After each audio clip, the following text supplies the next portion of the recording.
Have you heard the old saying, don't judge a book by its cover? But that's what people do, right? We judge everything by outward appearances.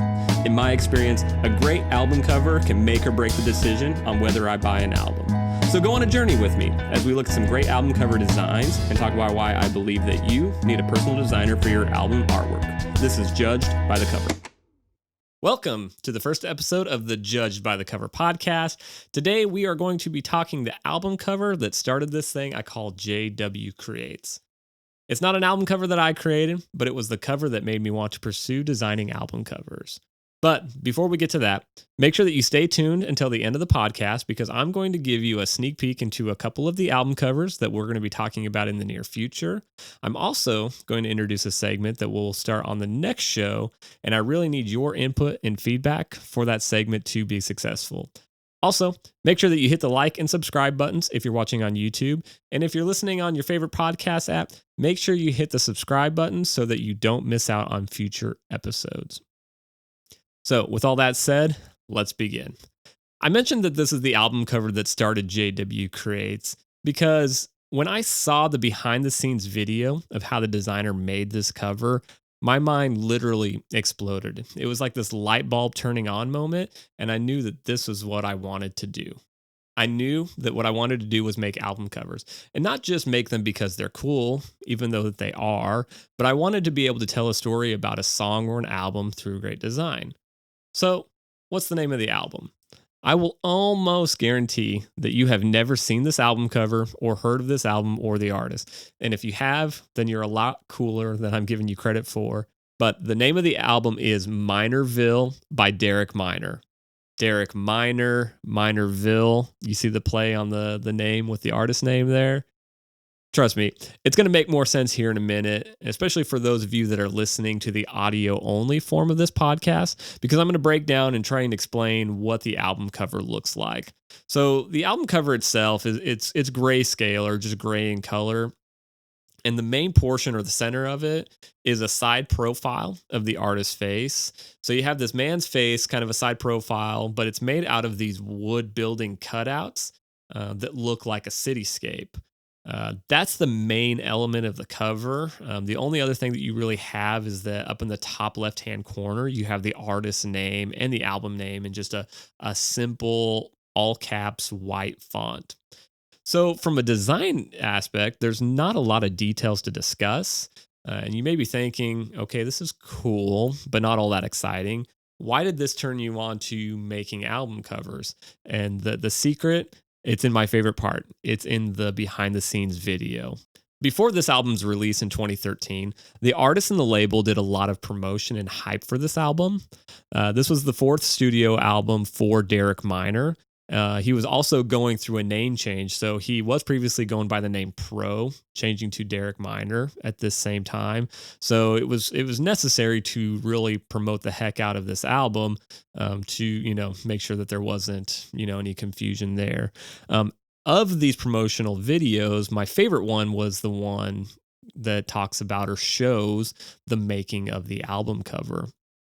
The album cover was made by a designer that goes by the name Invisible Creature. This guy's been making album covers since about 2000, it looks like.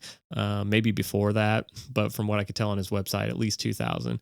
And he's done album covers for the Foo Fighters, Lecrae, Young the Giant, Alice in Chains, just to name a few. So he's not a no-name designer. He's done a few, and he kind of knows what he's doing. What I love about this is seeing that process. It starts with the designer. He's doing the layout for the building. So on his computer, he's kind of laying out the shapes, what he wants it all to look like, and kind of get an idea what he needs to do it. From there, it starts going to clips of another guy who I think is the designer's uncle, who's cutting out these blocks of wood, shaping them into different buildings. And if you can see the cover, you will see the different shapes and the sizes, just like a real cityscape.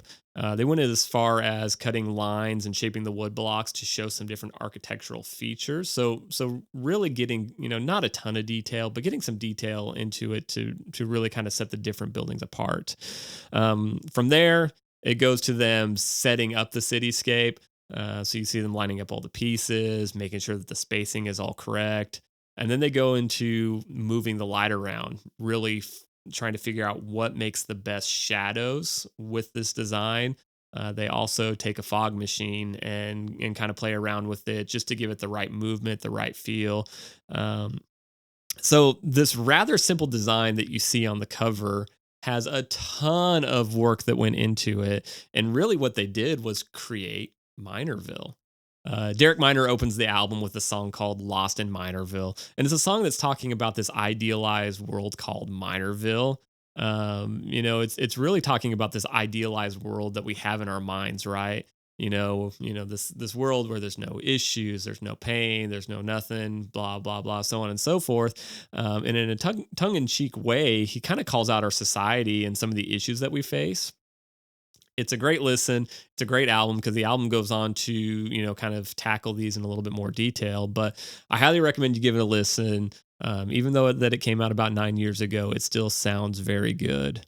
I got a little off track there for a minute, but really seeing this process, the hands-on process that went into visually creating this city, that's helping tell the story of this album. That's what makes this album special. This album cover special to me. It sparked that desire to want to tell the story of an album or a song through great design. So you're probably going to hear me say that a lot, but really, that's one thing that I truly love and one thing that I really want to do. So there you have it. This is the album cover that Launch JW creates in my mind and heart. And to this day, looking at this album cover makes me really excited about what I get to do. And that's to tell other people's stories through design. So what do you think of this album cover? Feel free to tell me in the comments below or share your thoughts with me by email at info@jwcreates.com, or you can start a conversation with me on Facebook or Instagram by following me at jdubcreates. So that's at jdubcreates. Now, to the stuff I teased about at the beginning of the video. There's a couple covers that we're going to be exploring early on. One of them is going to be Pink Floyd's Dark Side of the Moon, and the self-titled album Boston by the band Boston, obviously. We're going to be talking about cool details that you may not have seen before. Definitely going to be talking about design and maybe some cool facts and stories that you have not heard before. There's definitely one big detail from the Boston album that I completely missed for the first 5, 10, 15 years of listening to that album. I can't wait to share that with you. The second thing is the new segment that we'll be starting on the next podcast. I don't have the name 100% figured out yet, but it's going to be talking about some not very well designed album covers. Now, no need to fear. We aren't going to get super negative about them, but I want to use it as a point to talk about why having a designer make your album art for you is important. And possibly talk about things like trends, why trends may be cool for the now, but what's that thing going to look like in 3, 5, 10, 15 years? So we're going to talk about some of that kind of stuff too. So what I need from you is suggestions. Suggestions for albums that maybe aren't very well designed. But honestly, I want some suggestions on great album covers that you want me to talk about too. So leave me your suggestions in the comments below or send me an email, info@jwcreates.com. So that's it. Thanks for tuning in. Make sure that you hit the like and subscribe buttons and share this with at least one friend who likes music or great design. My name is Josh, and this was Judged by the Cover.